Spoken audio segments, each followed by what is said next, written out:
Žiūrėkit, mano mikrokirmelių kibiriukas.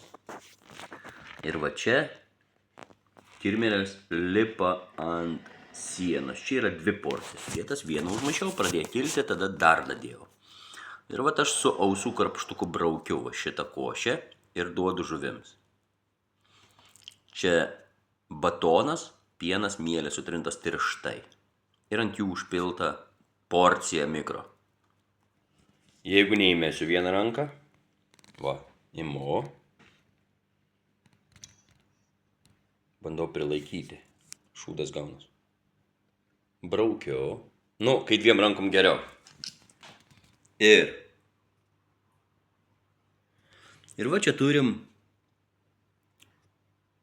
skęstančią mikriuko armiją. Dabar išorinį, kurį čia dabar esu į mailniką įjungęs pabandyti, aš jį išjungiu. Ir tie mikro nusileidę ant dugną raitosi ganėtinai ilgai. Ganėtinai. Jie yra gyvi ne 15 minučių, ne pusvalandį, o 2-3 dienas. Dabar 2 rankom pasibraukiau. Ir leidžiu į krevetyną, kur esu, koks apdumblėjęs. Priekinis stiklas, čia migla ant priekinį stiklą. Reikia nuskusti žalią taškinį.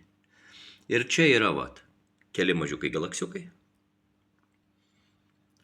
keli mikro koridoriukai ir koridoras pigmėjus. Tai jiems irgi duodu mikro.